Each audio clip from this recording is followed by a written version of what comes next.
the trail out here, out the back, was closed yesterday. Oh, really? I drove by it, and the gate was closed. It said no entry. Or whatever. It might have been flooded. Flooded, yeah. That happens. That does flood really easily. Yes. Like regular rain floods that. So I know that because I took Mabel over there to go for a walk one time, and I pulled up there, and we got quarter of a way in, and I saw all these puddles, and I thought, what if there's an alligator here? And turned around and went home. I didn't know the trail. And I didn't know if it led to water and if I was walking and there's explain this to me. So my brother-in-law has a cabin in Georgia, which we're going to for Thanksgiving. Mm. And he sends me video the other day of the Ring doorbell going off. Not one, but 2 bears on his porch out front. Cute. One was cute. The other one was very big. 2 bears, 1 cave. Yes. And I said to him, I go, explain this to me. You love to go to this cabin so you guys can go hiking. What do you do about the bears? And they're like, oh, they don't. And you get bear spray. Yeah. I said to him, I said, listen, I'm just going to tell you right now, when we go there, if I go anywhere other than from the car to the house, I'm bringing a shotgun with me and a backup 50 caliber handgun. I need a bear killer. Yeah, and it better not be buckshot. It better be a slug. Yeah.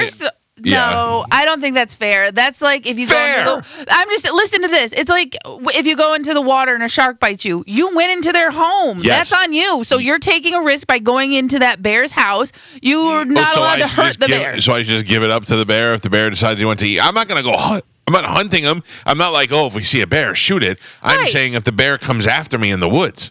But that's what I'm saying. Bear spray should be enough. Bears aren't going to come after you unless you're doing something to them. No, that's not true. That's not true at all. Okay. By the way, let's just say you go somewhere where there are no bears. Were you planning on going hiking anyways? Yes. Like, I'm not going, I don't want to go hiking up. Yeah. But I like to go walking through. Hiking is the worst. I don't want to go hiking, but if my wife said, hey, let's go for a walk to the creek or whatever, I'll go do that. Or especially if there's any fishing to go out and do back there. I'm just saying to explore any of the property around the house.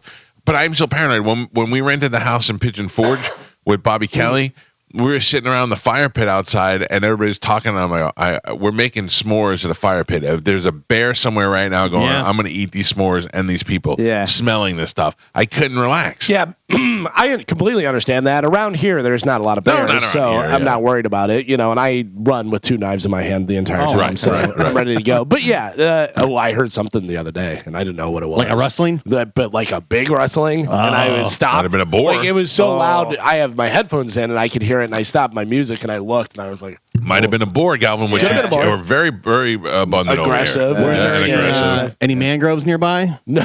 Could have just been a guy named Russell. Yeah. Hello. What are you doing here? Is there a Russell in the bushes? Hello.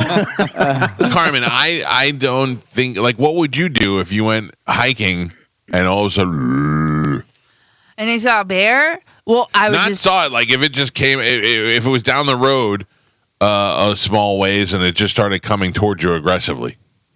Aggressively, you get big and loud. Ah! Do you? Yeah. Yes. Do you get big and loud, or are you supposed to lay on the ground and curl up? I think it's on the bear. Brown bear, big and loud. Brown bear, big and loud. I literally saw there was a photographer. Yeah, but I'm going to be going. Is that brown or is that black? I don't know. But have you seen that video? There's a photographer and he's out on like a lake or something, and a brown bear starts charging them, and just they get big, they put their arms up and they go and the bear just started running towards it and then started running away. I thought you played dead. Lie down and play dead. That's black bear. Oh, it is? You died. Right now, I'm firing one shot straight up in the air to try and scare him.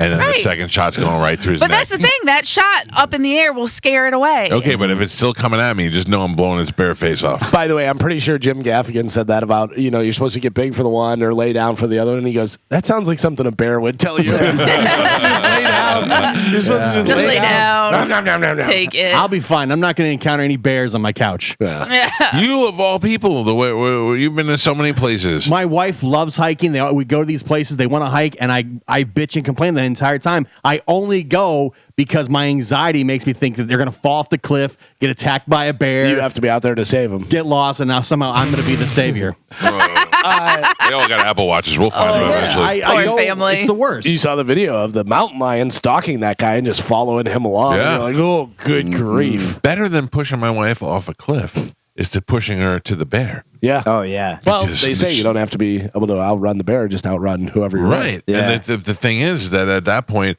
they can't really, like, the cliff, they can tell if I pushed it off the cliff. They can figure that stuff out. And why does she have bruising on her arms? Because I was trying to pull her away. Right. Not I was trying to push her towards. Yeah. Do you have hiking boots? I do. Yeah, don't go hiking without the boots. Why? Because you'll slip and fall. Oh, yeah. I learned that the hard way. You need yeah. the grip, and you want them to be high up on your ankle so things can't get in your shoe. Yeah, the height. You gotta just the tread alone on the bottom of your feet. You gotta have that. Gio, I'm not a hiker, but I am prepared for the wilderness at all times.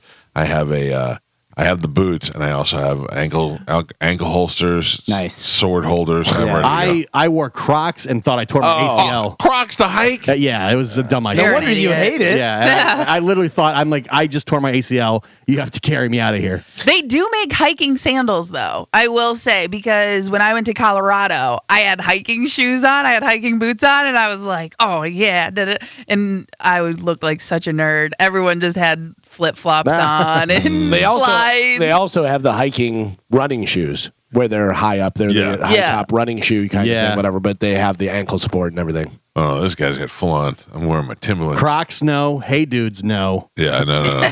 Nike shoes, no. You don't want any of those sketches where you just slip your foot in. No, yeah. You need legit shoes. You need ankle support. That and a shotgun. That's what you need to hike in the wilderness.